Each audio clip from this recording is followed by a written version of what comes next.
मंगलपते जय माता दी। मित्रों, सोमवार के व्रत की कथा।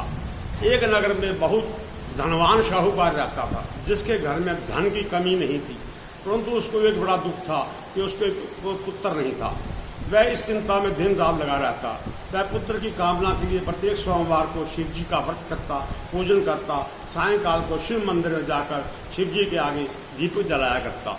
उसकी भक्ति भावना से इस प्रकार देखकर माता पार्वती जी ने शिव जी महाराज से कहा कि महाराज, ये शाहूकार आपका अनन्य भक्त है और सदैव आपका व्रत पूजन बड़ी श्रद्धा से करता है, आपको इसकी मनोकामना पूर्ण करनी चाहिए। शिव जी ने कहा कि हे पार्वती, ये संसार कर्म क्षेत्र है। जैसे किसान खेत में जैसा बीज बोता है वैसा ही फल काटता है, उसी प्रकार इस मनुष्य के जैसे कर्म करते हैं वैसे ही फल भोगते हैं। पार्वती के अत्यंत आग्रह से महाराज, जब ये आपका अनन्य भक्त हैं तो इसको अगर किसी प्रकार का दुख हो तो वह अवश्य दूर करना चाहिए, क्योंकि आप सदैव अपने भक्तों पर दयालु होते हैं व उनके दुखों को दूर करते हैं। यदि आप ऐसा नहीं करेंगे तो मनुष्य आपकी सेवा और व्रत क्या करेंगे। पार्वती जी के आग्रह को सुनकर शिव जी महाराज कहने लगे कि हे पार्वती, इसके कोई पुत्र नहीं है, यही चिंता इसको अति दुखी रखती है। इसके भाग्य में पुत्र ना होने पर भी मैं इसको एक पुत्र प्राप्ति का वर देता हूँ। वह पुत्र केवल 12 वर्ष तक ही जीवित रहेगा, इसके पश्चात वह मृत्यु को प्राप्त हो जाएगा। इससे अधिक मैं और कुछ नहीं कर सकता। यह सब बातें सोहकार सुन रहा था, इससे उसको कुछ प्रसन्नता हुई और ना ही कुछ दुख हुआ। पहले जैसा ही शिव जी महाराज जी का व्रत और पूजन करता रहा। कुछ काल व्यतीत होने पर शाहूकार की स्त्री गर्भवती हुई। 10वें महीने में उसके गर्भ से अति सुंदर पुत्र की प्राप्ति हुई। शाहूकार के घर में बहुत खुशी मनाई गई, परंतु शाहूकार उसकी केवल 12 वर्ष की आयु जानकर अधिक प्रसन्नता प्रकट नहीं कर सका और ना ही किसी को ये भी बताया। जब वह बालक 11 वर्ष का हो गया, उस बालक की माता ने उसके पिता से विवाह आदि के लिए कहा, तो वह शाहूकार कहने लगा कि मैं अभी इसका विवाह नहीं करूँगा, अपने पुत्र को काशी पढ़ने के लिए भेजूंगा। फिर शाहूकार ने अपने साले अर्थात उसके मामा को बुलाकर बहुत सा धन देकर कहा, इस बालक को काशी में पढ़ने के लिए ले जाओ। रास्ते में जिस स्थान पर भी जैसे जगह मिले वहाँ पर यज्ञ करते रहो, ब्राह्मणों को भोजन कराते जाओ। दोनों मामा भांजे यज्ञ करते हुए और ब्राह्मणों को भोजन कराते जा रहे थे। रास्ते में उनको एक बड़ा शहर मिला। उस शहर के राजा की कन्या का विवाह था और दूसरे राजा का लड़का जो विवाह करने के लिए बारात लेकर आया था, वे एक आंख से काना था। उसके पिता को इस बात की बड़ी चिंता थी, कहीं वर को देखकर कन्या के माता पिता विवाह के लिए किसी प्रकार की अड़चन न पैदा करते। इस कारण जब उसने अति सुंदर सेठ को के लड़के को देखा तो मन में विचार आया, क्यों ना दरवाजे के इस लड़के को वर का काम चलाया जाए। ऐसा विचार कर वर के पिता ने उसी लड़के और मामा से बात की और वह राजी हो गई। फिर उस लड़के को वर के कपड़े पहनाकर घोड़ी पर चढ़ाकर दरवाजे पर ले गए और सब कार्य प्रसन्नतापूर्वक हो गया। फिर वर के पिता ने सोचा कि यदि विवाह कार्य भी इस लड़के से करा दिया जाए तो क्या बुराई है। ऐसा विचार करके लड़के और मामा से कहा, यदि आप फेरों का और कन्यादान का काम भी करा दें तो आपकी बड़ी कृपा होगी। मैं इसके लिए उसके बदले में आपको बहुत सा धन दूंगा। उन्होंने सब कार्य कर लिया, विवाह कार्य भी हो गया, अच्छी तरह संपन्न हो गया।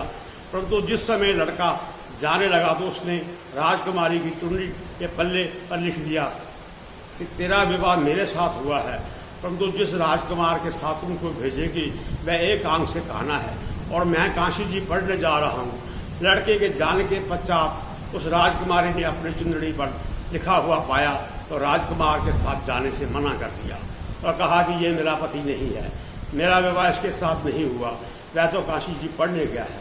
राजकुमारी के माता पिता ने अपनी कन्या को विदा नहीं किया और बारात वापस चली गई। उधर सेठ का लड़का और मामा काशी पहुंच गए। वहां जाकर उन्होंने यज्ञ करना आरंभ किया।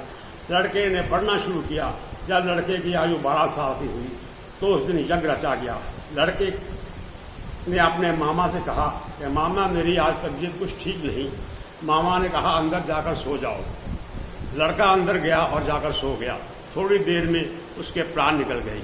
जब वह मामा ने आकर देखा तो वह मुर्दा पड़ा था। उसको बड़ा दुख हुआ। उसने सोचा अगर मैं अभी रोना पीटना मचा दूंगा तो यज्ञ का कार्य अधूरा रह जाएगा। अंत उसने जल्दी से यज्ञ का कार्य संपन्न करके ब्राह्मणों को जाने के बाद रोना पीटना शुरू किया। संयोगवश उसी समय शिव पार्वती जी उधर से जा रहे थे। जब उन्होंने जोर जोर से रोने की आवाज़ सुनी तो पार्वती जी कहने लगी, महाराज कोई दुखिया रो रहा है, इसके कष्ट को दूर कीजिए।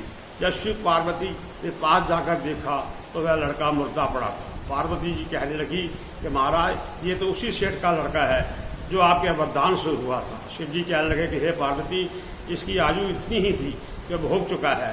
परंतु पार्वती जी कहने लगी कि हे महाराज, इस बालक को और आयु दो, नहीं तो इसके माता पिता तड़प कर मर जाएंगे।